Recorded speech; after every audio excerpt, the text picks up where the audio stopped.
Buenas noches, señoras y señores. Un saludo también a todos ustedes. Ellos son todos astrólogos reunidos de diferentes partes del mundo y que dentro de un rato colocarán sobre esta carta astral planetas y astros para vaticinar los acontecimientos que nos aguardan en un inmediato futuro. Nos leerán, pues, los signos de los astros. Los astros están ahí, desde el principio, ahí, después de los siglos, silenciosos, aparentemente inmóviles. Adorados en el pasado como dioses, objeto de investigación y de estudio en el presente. Quienes los idolatraban veían en ellos la causa de todos los acontecimientos.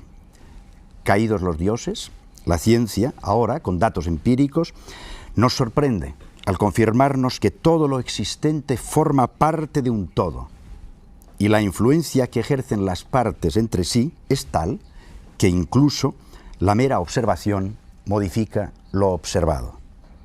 Al fin daremos la razón a Giordano Bruno. Cada cosa es espejo del universo y eco de la voz que resuena en todas partes. El hombre cree guiar su vida, dirigirse a sí mismo, pero una fuerza irresistible lo arrastra a su destino, decía Goethe. Y Shakespeare exclamaba en el Hamlet: hay más cosas en el cielo y en la tierra que las que abarca tu filosofía. La palabra es incertidumbre.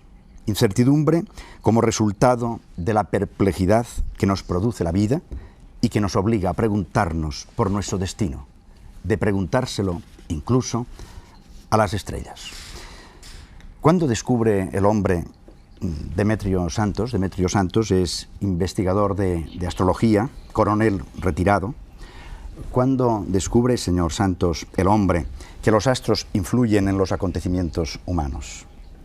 Realmente no podemos asegurar desde el punto de vista astrológico que sean una fecha determinada, pero desde el punto de vista astronómico y como cronómetros de la vida humana hay constataciones, tal como ha encontrado Marshak estudiando las marcas de caza del Paleolítico desde el 35.000 a.C. aproximadamente, una serie de correlaciones que indican que ya el hombre paleolítico observaba muy cuidadosamente la luna, concretamente. Posteriormente, ya en el Neolítico, se encuentran datos sobre esto ya escritos a partir del momento de la escritura en las tablillas sumerias, y sobre todo se acumularon en la famosa biblioteca de Asurbanipal de Nínive, y posteriormente alcanzan su máximo auge en la cultura babilónica, en la cultura mesopotámica, y a partir de ahí ya los datos son históricos. Ahora podemos asegurar, casi se puede asegurar, que el hombre paleolítico trató de relacionar estas fases de la luna y estas fases del tiempo con todas sus tareas de caza, de pesca, etcétera, todo lo que le servía de medios de vida a él. Vicente Casaña es astrólogo, especialista en astromundial. ¿Es real esta influencia de la que estamos hablando? Bueno, por supuesto, yo diría que sí, pero la astrología es un tesoro al que se le ha echado mucha basura encima y ahora hay que escarbar entre esa basura para encontrar ese tesoro. El describir el cómo y por qué de las influencias planetarias realmente no es fácil, pero por eso no hay que negar las evidencias. Yo creo que la astrología es como el amor, que no se ve, pero sin embargo existe. Y respecto a algunos que dicen que los planetas están muy lejos como para influenciarnos, y yo recordaría las palabras de un matemático brillante español que se llama Miguel de Guzmán y que decía en una reciente entrevista que, bueno, de que una mariposa esté volando ahora mismo o no en el Amazonas puede depender la existencia de un tornado al cabo de 2 meses en México. Eso es lo que se llama caos determinístico, y decía que el origen de ese tornado habría que referirlo al pequeñísimo chorro inicial de las alas vibracionales, de las vibraciones de las alas de la mariposa. Michel Gauquelin es psicólogo, investigador de astrología.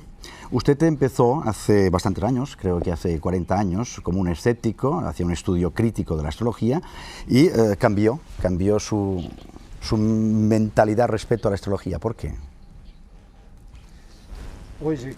Sí, empecé hace largo tiempo. Yo creo que ya sabía los signos del zodiaco cuando tenía 7 años. Y en aquel entonces me parecía que la astrología era muy divertida. Y luego a continuación, cuando tuve 20 años, me pareció que había que poner algo de orden ahí dentro. Saben ustedes que los jóvenes son así, lo quieren inventar todo, quieren inventar siempre el mundo. Entonces yo pensé que existía un método que permitía saber si la astrología era cierta o no. Era estadística. Es un poco fastidioso la estadística, pero a mí me parecía el único medio para llegar a encontrar la solución. Y al principio verdaderamente me sentía escéptico. Yo pensaba que lo que decían los astrólogos eran palabras únicamente eran palabras. Y luego un buen día descubrí unos resultados realmente muy sorprendentes. Y desde entonces proseguí y hallé lo que llamo un grano de oro en la astrología. Boris Christoph es astrólogo, Boris Christoph es especialista en astro mundial.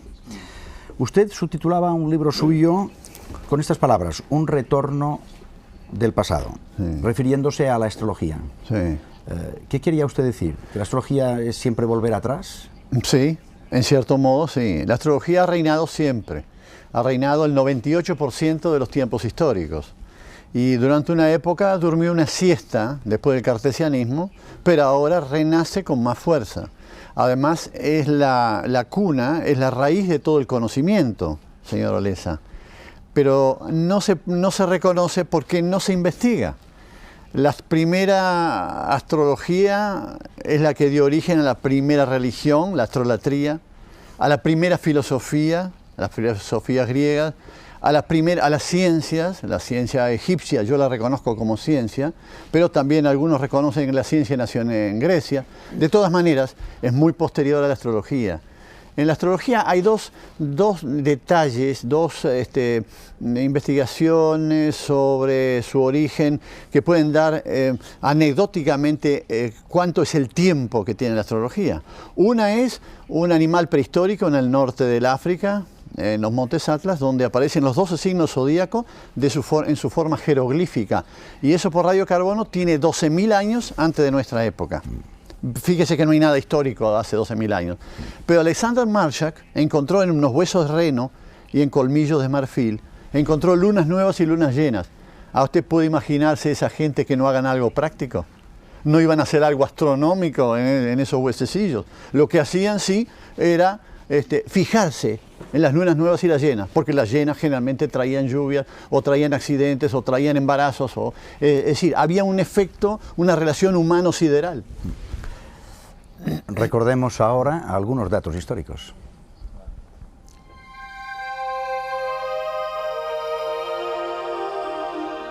El hombre ha mirado al cielo desde siempre. Anotó y observó los movimientos celestes y se admiró del peculiar espectáculo protagonizado por el resplandor y centelleo de los incontables astros. Enseguida, el hombre quiso encontrar secretos más profundos en el universo. Así descubrió la posibilidad de calcular el paso del tiempo mediante las constelaciones y pensó que el destino de las personas estaba escrito en el firmamento. El inicio de la astrología se remonta, pues, a las civilizaciones más remotas que poblaron la Alta Mesopotamia hace más de 5.000 años. En esta región de la Tierra, situada entre el Tigris y el Éufrates, abundan las inscripciones con los primeros símbolos astrológicos. Esta ciencia práctica, aunque no exacta, ha estado muy unida a la preocupación del hombre por conocerse a sí mismo y también a su necesidad de trascendencia expresada en todas las épocas a través de sus mitos, sus religiones y sus creencias. Ya en la Biblia se hallan numerosas pruebas de unos antiquísimos conocimientos astrológicos.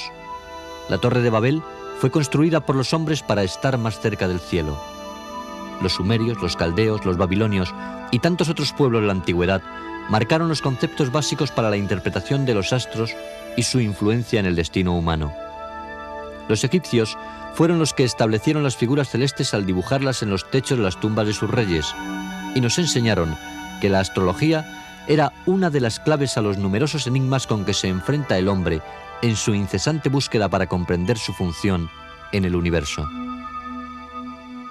Los filósofos griegos Aristóteles y Platón dieron a la astrología un impulso matemático al afirmar que la Tierra ocupaba el centro del universo y que los restantes astros giraban a su alrededor describiendo círculos.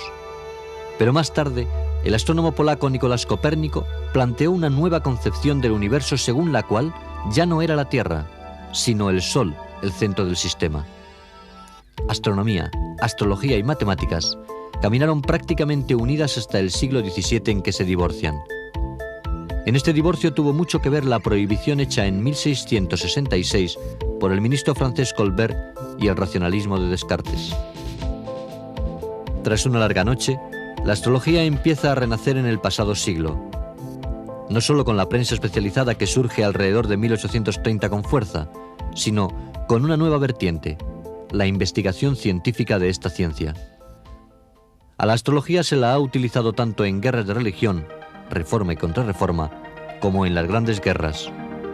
Hitler consultó a astrólogos para sus pretensiones, e Inglaterra tuvo sus contraastrólogos.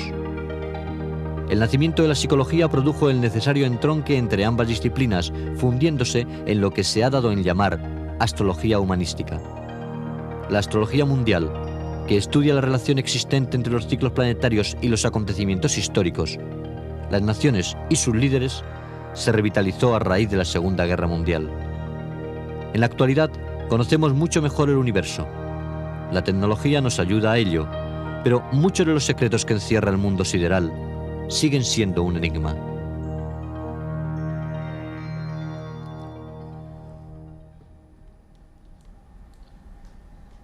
Demetrio Santos, ¿existen algunas diferencias entre los astrólogos antiguos y los astrólogos contemporáneos?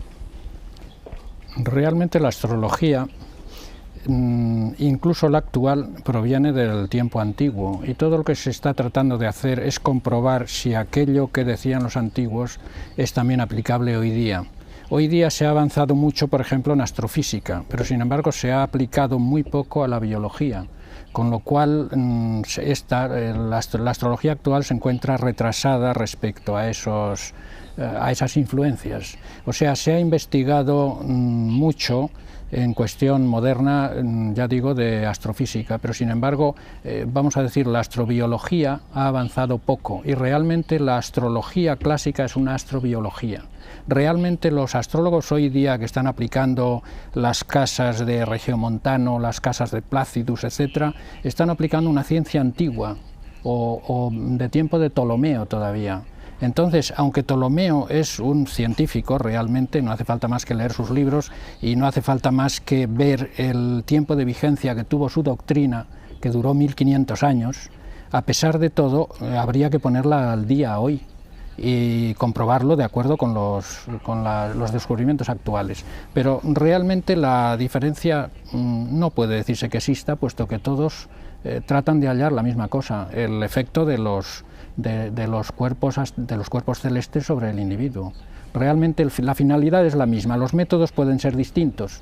Por ejemplo, existe hoy día la estadística, como ha practicado aquí el señor Gauquelin y más gente, y es para comprobar si esas aseveraciones que hicieron los antiguos son ciertas. Ahora, los antiguos, desde el punto de vista científico, eran tan fiables en este sentido como los modernos. Muriel Chazalón es astróloga. Urano, Neptuno y Plutón han sido descubiertos, se puede decir, recientemente, ¿no? ¿Este fue un descubrimiento importante para la astrología? Bueno, evidentemente en el lapso de 200 años se descubrieron Urano, Neptuno y Plutón, y aparte de que fueron importantísimos para la astrología, pienso que también para nosotros a nivel social, económico, psicológico tuvieron una importancia fundamental. Podríamos decir que es un poco como si Urano, Neptuno y Plutón, cuando fueron conocidos, entran en la conciencia un poco de la humanidad. Es decir, que los valores y experiencias que dan esos planetas a nivel simbólico en la astrología, en el momento de su descubrimiento, tienen entonces manifestación en la Tierra a todos los niveles. Por ejemplo, con Urano, que es un principio de la mutación, sobre todo Urano, rompe siempre lo establecido, y con Urano en el momento del descubrimiento de Urano en 1781, entró justo entre dos revoluciones, la americana y la francesa. Es decir, que todo el estilo de revolucionario que lleva Urano, pues conlleva también en nosotros unas revoluciones. Después Neptuno también, que es un principio de fusión, sobre todo de caos, de unión entre todas las partes. Neptuno fue descubierto en 1846 y también en 1847, por ejemplo, tuvimos el Manifiesto Comunista, por ejemplo, que también era un principio de unión entre las partes. Es el auge del movimiento obreros, los primeros manifiestos de derechos para la mujer también se descubren entonces, y evidentemente Neptuno aporta ya una visión trascendentalista, como todos los otros tres planetas. Plutón, a su vez, fue descubierto, es el más reciente, en 1930, y evidentemente aportó pues el poder. Plutón representa el poder tanto a nivel económico como a nivel psicológico. Aquí está Hitler, el nazismo, el fascismo, es la época de los odios, de las pasiones exacerbadas, podríamos decir, y las dos guerras mundiales. Entonces es como un poco, cuando se descubren los tres planetas, es un poco como ampliar la visión del mundo también que tenemos nosotros, y por lo tanto evidentemente son importantísimos para nosotros. Son datos realmente interesantes. Theodor Landscheid es astrólogo, es científico y, por cierto, ex juez del Tribunal Supremo de Alemania. La ciencia, hemos hablado ahora, no solamente ha descubierto unos planetas, sino que también ha ampliado los conocimientos que teníamos sobre los ya conocidos. Por ejemplo, el astrosol, sus erupciones, vamos a poner por caso, ¿en qué consisten y cuáles son sus ciclos? La mayoría de la gente sabe que nosotros no podíamos existir sin nuestro Sol, pero quizás pocos se dan cuenta de que existe toda una serie de interacciones entre el Sol y la Tierra. La mayoría de los acontecimientos que nos afectan tiene que ver con erupciones solares, porque su energía es suficiente para cumplir con las necesidades de potencia del hombre durante 100 millones de años. Y claro, imagínense, estas erupciones llevan a, por ejemplo, fallos en la electricidad, tormentas geomagnéticas, cambios del tiempo meteorológico y también el aumento de la inestabilidad cíclica. Yo he visto toda una serie de ciclos de erupciones que hace posible pronosticar estos efectos. Estos pronósticos fueron comprobados por un astrónomo y a partir de 1979 hemos conseguido un 90% de exactitud de nuestros pronósticos, y esto se basa sobre las constelaciones y los planetas en relación con el Sol. Los movimientos planetarios, o sea, los planetas y su movimiento, ¿condicionan también la actividad del mismo Sol? Sí, es verdad. Sí, es verdad, dice. Los planetas regulan el movimiento del Sol alrededor del centro de su masa. Eso es invisible. Pero cuando Júpiter y Saturno y Urano y Neptuno en conjunto trabajan, pues entonces el centro está lejos del centro del Sol. Y cuando Júpiter está en una posición determinada en relación con Urano y Neptuno, entonces dos centros, el centro del Sol y el centro de Marte, se juntan, y entonces los planetas hacen que el Sol gira alrededor de esta masa de forma muy irregular, pero puesto que conocemos las posiciones del Sol y de los planetas, podemos calcular perfectamente su camino y podemos establecer pronósticos si sabemos el efecto que está unido al movimiento del Sol. Y esto lo he estudiado y pude descubrir ciclos, por ejemplo, el ciclo de 9 años y ciclos también de 3 y de 5 meses. Y esto tiene relación con el clima. Por ejemplo, si incluso hay cambios en el comportamiento del ser humano, esto también es el resultado de estos movimientos. En 1990 se celebró una conferencia en el Centro Espacial de Goddard una conferencia donde leí un documento probando que existe una conexión entre este movimiento solar alrededor del centro y regulado por los planetas y el tiempo meteorológico aquí en la Tierra. Estos datos incluían 150 años de datos en los Estados Unidos y Europa y por lo tanto podemos establecer una imagen global que prueba que los planetas, a través del movimiento del Sol, sirven para regular el clima. Michel Gauquelin estudió durante más de 5 años las cartas astrales de más de 30.000 padres e hijos. Le vamos a preguntar a qué conclusión llegó él. Bien, la conclusión es lo que llamé la herencia planetaria, lo cual es una antigua idea, puesto que ya el gran astrólogo Kepler hablaba de herencia planetaria, es decir, una similitud entre el horoscopio de los padres y de los hijos. Y en mi caso, pude demostrar que existía una relación entre la posición de los planetas y de los padres, y la posición de los planetas en el nacimiento de los hijos. El resultado exige estudiar un gran número de casos, porque depende de los planetas, pero es visible sobre todo con los planetas Venus, Marte, Júpiter y Saturno. Y lo podemos observar también con la Luna. Todos estos datos que vamos diciendo ahora simplemente es para poner las bases sobre lo que nosotros podremos luego hablar de vaticinios, etcétera, pero es importante ir dando razones y las causas por las cuales esto se puede llegar. ¿Cómo influyen de verdad los astros? ¿Por qué influyen?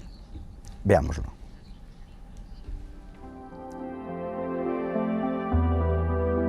Los seres primitivos tuvieron que observar los ritmos cósmicos para adaptarse y sobrevivir. Todos sus ciclos vitales estaban señalados por el cosmos: día, noche, calor, frío, la caza, las cosechas. En este universo cosmológico, el Sol y la Luna tienen un papel protagonista. El Sol, símbolo del corazón, los sentimientos, la autoridad, el Padre y el Estado, representa nuestra manera esencial de ser, los propósitos conscientes. La Luna personifica el alma, la madre, lo femenino, lo creativo y la conciencia. La zona eclíptica del cielo está dividida en 12 constelaciones, por delante de las cuales pasa el Sol a lo largo del año. El zodiaco, cuyos signos reciben el nombre de las constelaciones, está constituido por 7 principios cósmicos. 4 de ellos corresponden a los elementos de la naturaleza: fuego, tierra, aire y agua. Los 3 restantes principios cósmicos, que se denominan cualidades, comprenden los signos cardinales, los signos fijos y los signos mutables. Pero ¿cómo influyen los astros sobre los individuos? En el momento del nacimiento puede quedar impreso en el ser humano el campo interplanetario existente, marcando una memoria que funcionaría a lo largo de toda la vida.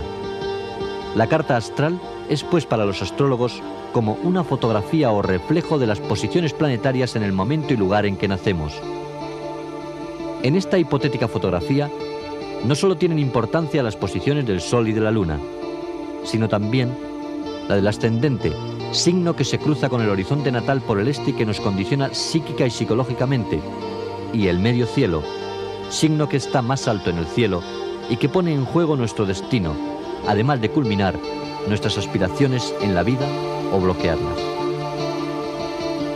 En el universo astronómico del astrólogo, el Sol, la Luna, los planetas o el mes del nacimiento pueden influir sobre nuestro carácter y nuestro comportamiento. Si todo tiene un papel que jugar en el concierto de las fuerzas del universo, podríamos concluir con una pregunta: ¿está nuestro destino escrito en el cosmos? Y más preguntas. ¿Influyen los astros en nuestro carácter, en nuestro modo de ser? Michel Gauquelin. Según mis aburridísimas estadísticas, yo creo que sí. No puedo dar muchos detalles, muchas pruebas que se pueden encontrar en mi libro Escrito en las estrellas. Pero lo fundamental es que algunos planetas, la Luna, que se considera como un planeta en astrología, Venus, Marte, Júpiter y Saturno, se consideran como fuertes en el horóscopo e influyen en el carácter cuando los planetas se encuentran justo después del ascendente, en la hora del nacimiento, o después del medio del cielo, cuando el planeta está en su punto más alto, en la misma hora del nacimiento. Estas zonas las he llamado las zonas plus, más, porque son las zonas en que la influencia de estos planetas es mayor sobre el carácter. ¿Y el éxito de las personas tiene también alguna relación? ¿Se puede leer en la carta astral? Sí, yo creo que en mis estadísticas es lo que aparece con más nitidez. Y cuanto más célebres son las personas, más el efecto del planeta queda acentuado. Por ejemplo, los campeones de deportes nacen más cuando el planeta Marte acaba de pasar por su ascendente o en el centro del cielo. Y cuanto más célebres son los campeones, más fuerte es el efecto. Para los actores es Júpiter. Júpiter es su planeta, y para los sabios es Saturno. Bueno, podemos encontrar más detalles en mi libro, de todas maneras.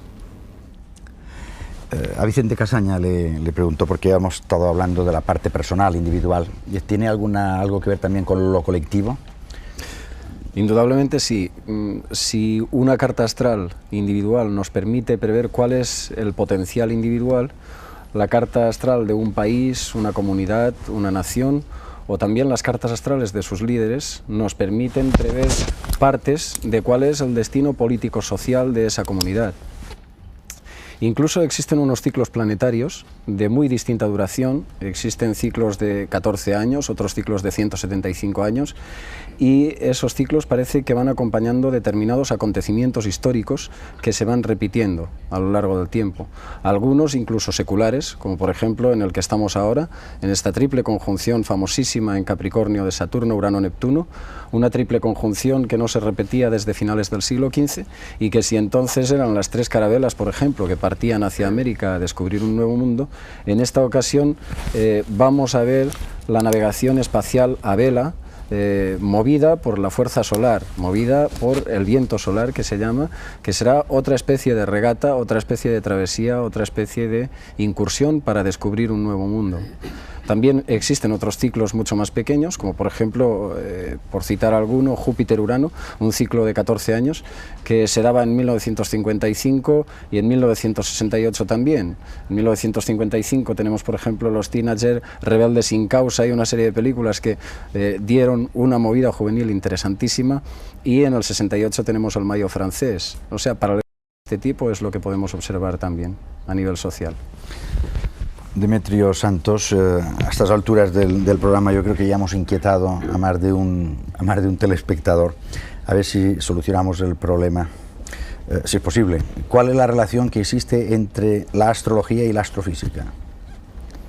Realmente es la misma cosa. Lo que pasa es que la astrofísica se ha limitado exclusivamente a observar los acontecimientos y no sus efectos. Los antiguos, en cambio, se preocuparon más de ver los efectos de las influencias astrales sobre el individuo y menos de indagar, quizá porque no tenían aparatos suficientes de medición, etcétera, para ver las causas de esa influencia. Sin embargo, ya los antiguos, San Cipriano, en sus confesiones, dice que los antiguos, los de su época, creían que la influencia principal era debida al calor y los más doctos creían que la luz. Posiblemente ahora habría que comprobar eso, puesto que tenemos los medios fotométricos para ver si es la luz, es el calor o es otro elemento, otra radiación la que influye realmente en los individuos. Realmente es la misma cosa.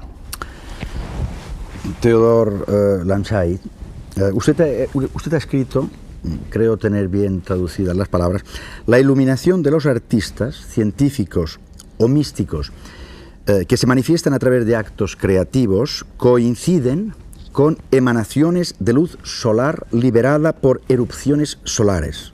Sí. Eso lo ha comprobado. Sí, es verdad. Sí, es verdad.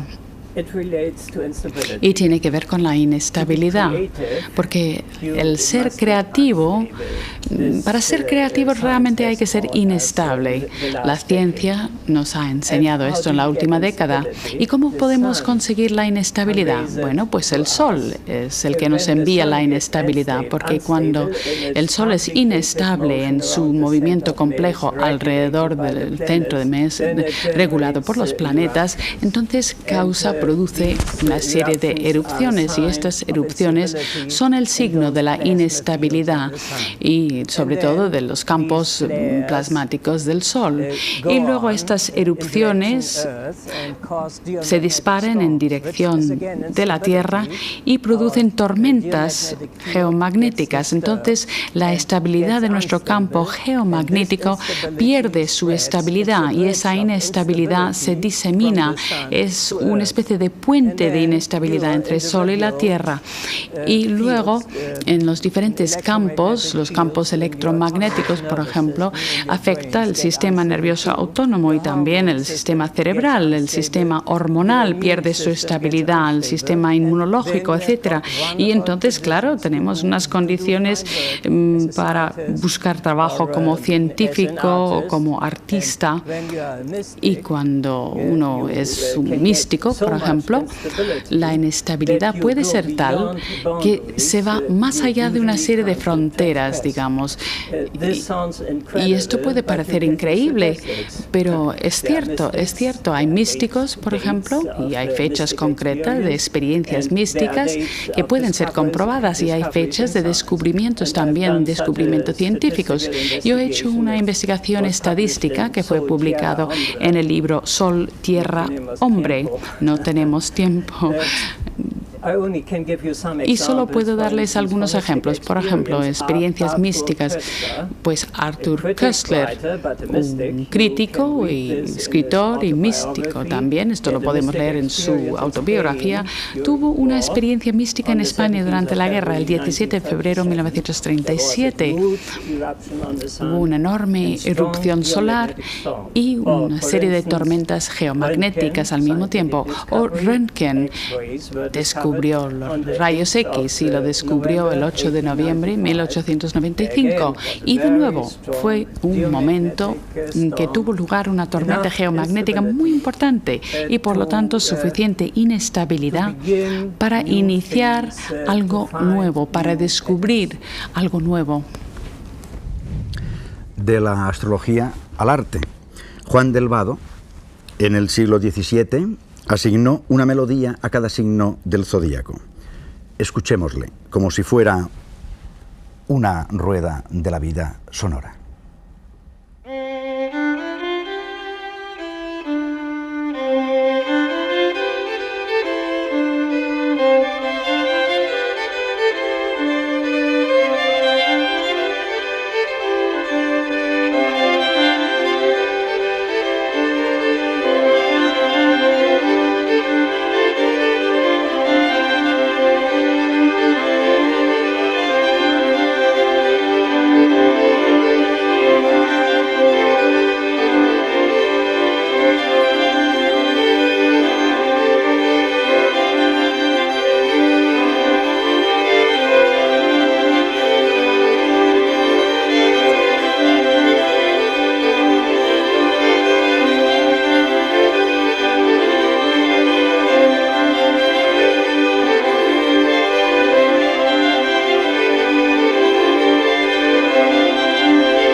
Muriel Chazalón, la recién creada disciplina de la prospectiva está tomando cada vez más auge. ¿Qué papel juega la astrología en esa perspectiva, en este estudio? Bueno, en principio no juega ningún papel, ya que no le hacen caso, ¿no?, en ese sentido. Pero primero vamos a establecer un poco lo que es la prospectiva, porque no creo que en España sea muy conocida. En principio es el arte o la ciencia de estudiar y de prever el futuro. Es un término acuñado por un profesor francés a mitad del siglo del 50, en el 57, me parece que se llamaba Gaston Berger. Y evidentemente es un estudio bastante puesto al día en Francia, especialmente, y en Estados Unidos, mucho más que aquí en España, donde solamente sociedades privadas se ocupan un poco de ella, ¿no? La perspectiva califica, podríamos decir, de una forma a una actitud que se centra en el porvenir, y ahí viene la primera afiliación con la astrología. Implica siempre mirar a lo lejos, de una forma global, y normalmente en profundidad.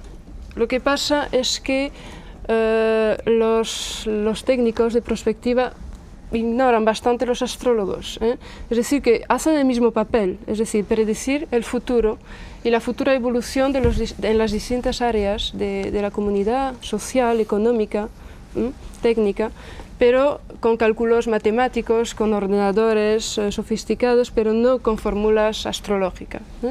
Evidentemente la astrología, siendo, entre comillas, una ciencia de los ciclos, tiene ahí un papel preponderante, diría yo, ¿no?, que hacer, evidentemente, ya que se basa en ciclos y es la única, en el fondo, ciencia, otra vez, entre comillas, que estudia el futuro. Podemos decir que es la única que se dedica a eso. Y evidentemente pienso que un día u otro habrá que tomarla en cuenta a ese nivel, en la perspectiva especialmente. Hablaremos de los ciclos. Boris Christoph, además de los ciclos, los eclipses, tengo entendido que representan una amenaza para las personas. A veces los acontecimientos pueden cambiar, transformarse. Sí, no es que ellos sean, digamos, como entes que puedan amenazarnos a nosotros, pero lo que sucede es que son símbolos de algo que sucede, que es ominoso, que es nefasto.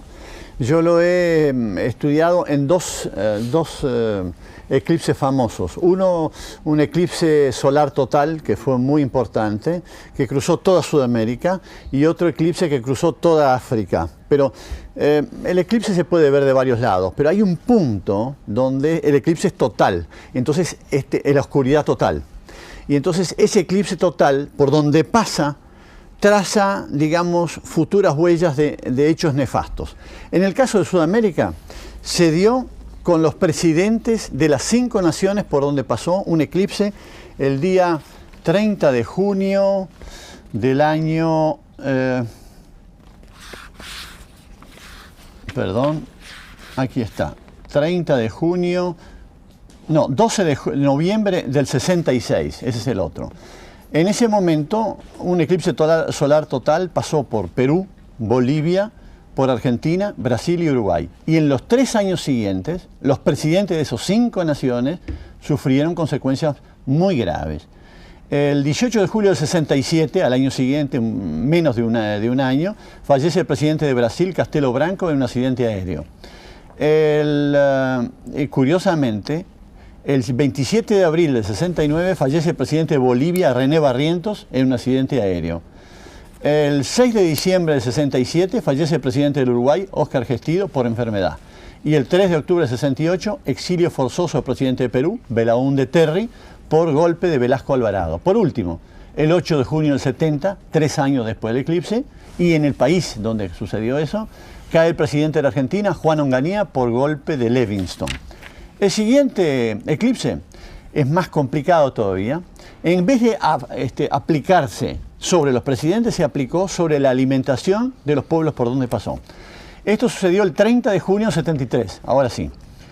Duró casi 3 horas y fue el eclipse más largo entre el año 717 y el año 2150. Por lo tanto, los efectos deberían ser tan fuertes como eso. Pasó por Mauritania, Malí, Argelia, Nigeria, Chad, Sudán, Kenia y Somalia. Y en los 3 años siguientes murieron millones de personas de todas esas naciones por hambre. Es la zona del Sahel, que era el freno natural de Sahara al sur, pero que ahora se asimiló al Sahara. Por ejemplo, decía en ese momento Time, presentó las fotos de inanición más terrible de la historia.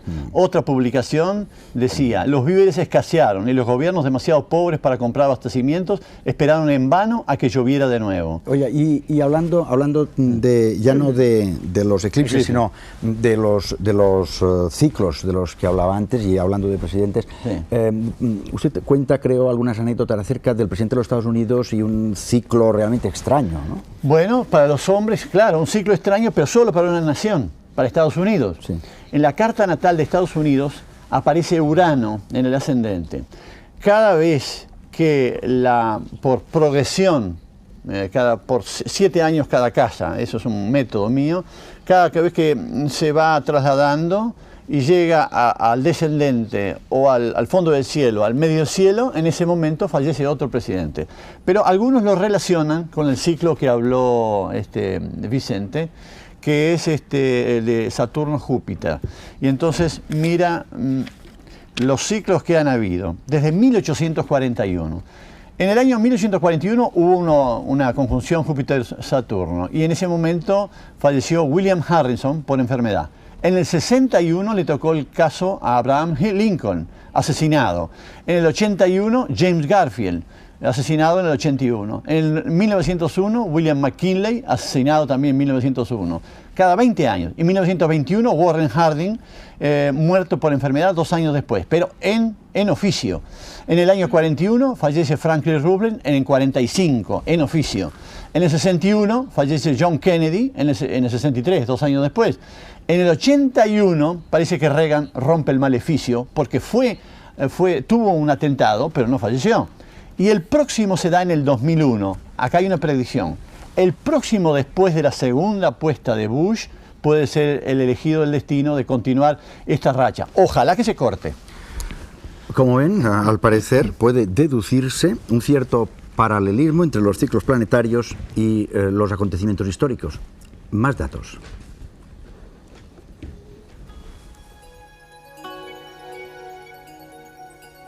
Los movimientos planetarios se podrían comparar a un complejo mecanismo de relojería en el que la Tierra estaría situada en el centro. El incesante baile de los planetas tiene una sincronicidad y, al mismo tiempo, una relación de analogía con nuestro devenir histórico. La predicción histórica por la que se intenta comprender y prever los acontecimientos a gran escala, aquellos que trascienden el plano individual, pertenece a una especialidad de la astrología que se denomina astromundial. Muchas veces los planetas se juntan. A este fenómeno los astrólogos lo llaman conjunción y representa el origen de un nuevo ciclo. Cuando la conjunción la forman los planetas lentos, Júpiter, Saturno, Neptuno y Plutón, tiene gran trascendencia para el curso de los acontecimientos históricos sociales. Saturno es el planeta que representa las estructuras establecidas y Neptuno, en cambio, es el planeta borrador de estructuras. Estos planetas se unen cada 35 años. Cuando han estado juntos se han sucedido algunos de los movimientos más espectaculares del comunismo y de los nacionalismos. Conjunción en 1917 en el signo de Leo. Estalló la Revolución de octubre de 1917. Los bolcheviques tomaron el poder situándose bajo el mando de Lenin y matando al último zar ruso, Nicolás II. Conjunción en 1953, en el signo de Libra. Stalin murió a principios de marzo de ese año, lo que desató la reacción de los pueblos oprimidos bajo su influencia. Conjunción en 1989 en el signo de Capricornio. La llegada al poder de Gorbachov en la URSS y la consiguiente puesta en marcha de la perestroika no solo ha cambiado el rumbo de este país, sino de todos los países del área comunista, provocando una especie de dominó acelerado o democracia masiva. Dentro de cada uno de estos ciclos de 35 años, se producen fases intermedias que suelen coincidir con momentos importantes provocados por el desarrollo de los acontecimientos que se inician bajo cada conjunción. La próxima conjunción Saturno-Neptuno no se dará hasta el año 2025, pero antes de finalizar el actual milenio hay 2 fases importantes a tener en cuenta: la del año 1995 y la del año 1999. Dediquemos el tiempo que nos queda de programa a las predicciones que habíamos anunciado al principio del mismo. Tal como están ahora colocados los planetas sobre la carta astral, tal como están en el año 92, como el Sol está en Aries, pues sería el mes de marzo, la primavera del año 1992. Empecemos por las primeras predicciones, Teodoro Lechay. Si saben lo que hacen los planetas al Sol y lo que hace el Sol como respuesta, y si encontramos ciclos de este tipo de acción, y si sabemos además que el Sol influye en lo que ocurre en la Tierra, podemos hacer pronósticos porque debemos calcular las posiciones planetarias. Esto lo hice y en una conferencia celebrada en el 82 en Boulder, en los Estados Unidos, yo dije que la sequía en los países iba a terminar en 1985 y efectivamente así ocurrió. Entonces yo digo que en el año 2010 habrá una nueva sequía.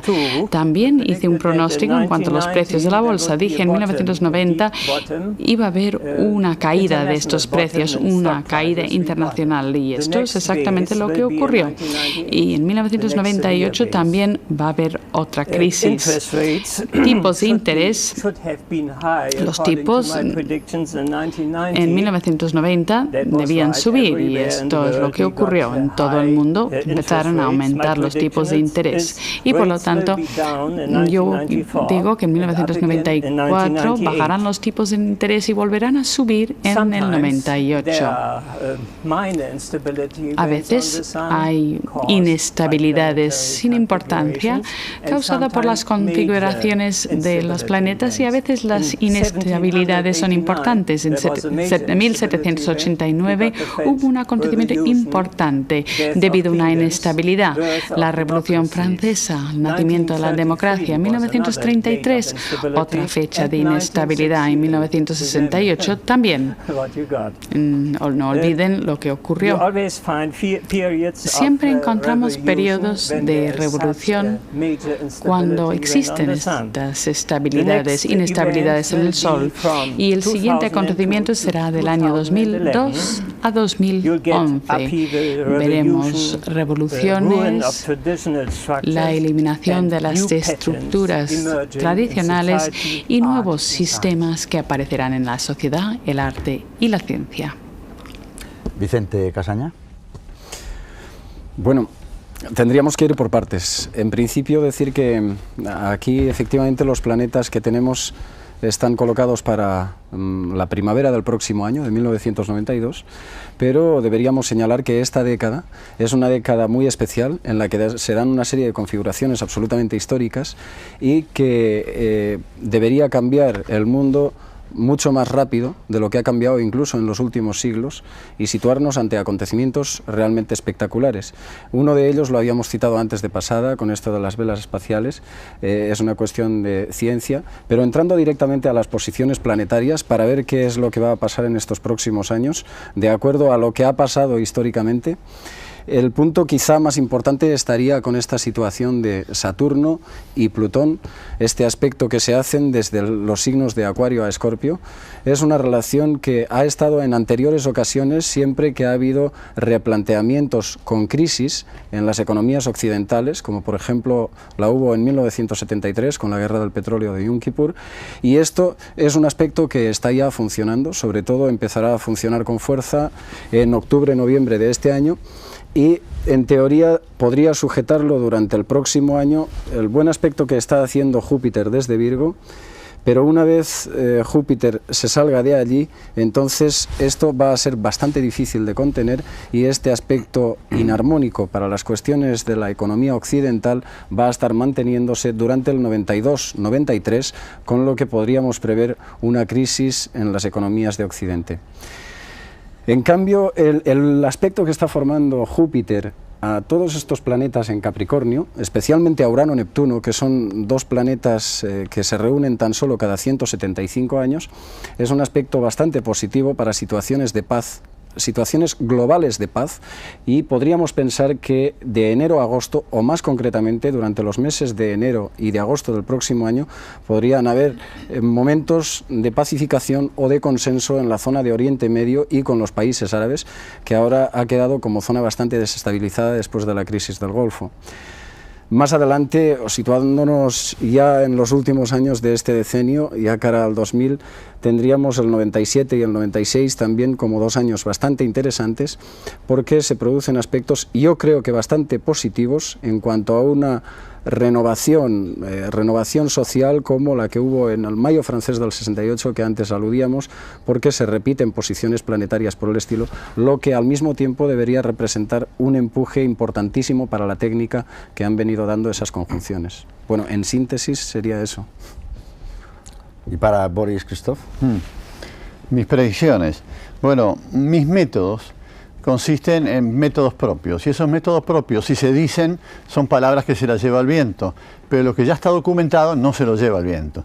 En un libro que salió en el año 85, que yo escribí en el 84, yo predije la unión de las dos Alemanias. Aquí en la página 62 se puede encontrar eso, y allí bueno, surgió la confirmación de la bondad de ese método. A este método me dice, para el futuro, que hay un retorno de los poderosos en el periodo que va del año 90 al 90, del 83 al 97, que es el periodo Leo. Que también va a haber un imperialismo común debido a esa conjunción fuerte de Urano-Neptuno que se produce en el año 93, cosa que no se ha visto, una comunidad imperial. Es decir, en otra época el imperialismo era uno u otro, pero las uniones no las habíamos visto, las vamos a ver pronto.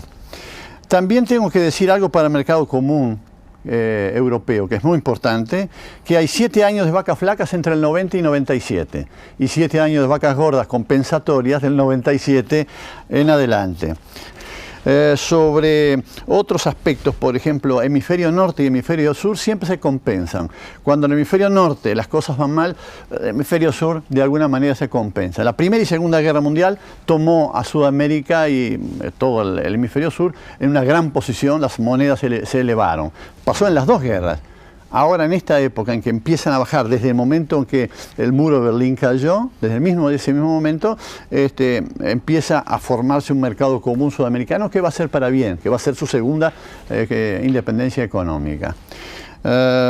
No sé hasta a qué otra cosa referirme, pero creo que esto es lo esencial de mis predicciones. Vicente Casaña, el predecir, hacer pronósticos astrológicos, ¿es algo que gusta al astrólogo o más bien tiene algunos reparos? Realmente, a mí particularmente me gusta. Yo creo que es una tarea importante de la astrología, pero pronosticar es ingrato, como dice nuestro gran colega André Barbol, porque se nos reprocha muy prontamente los errores, pero se tiende a minimizar cuando no a ignorar los aciertos que hacemos. Yo creo que, no obstante, el astrólogo tiene que asumir el compromiso social e intelectual que tiene, porque pronosticar y prever el futuro nos puede ayudar a estar más preparados. Y de todos modos, ya lo decía Kepler, que los pronósticos solo deben ser leídos por personas inteligentes, eruditas y serenas. La verdad es que a veces la inteligencia y la erudición, al pensar en el futuro, pues sirve para poco, pero por lo menos contemplémoslo con serenidad. Buenas noches y hasta el próximo sábado en la Tabla Redonda.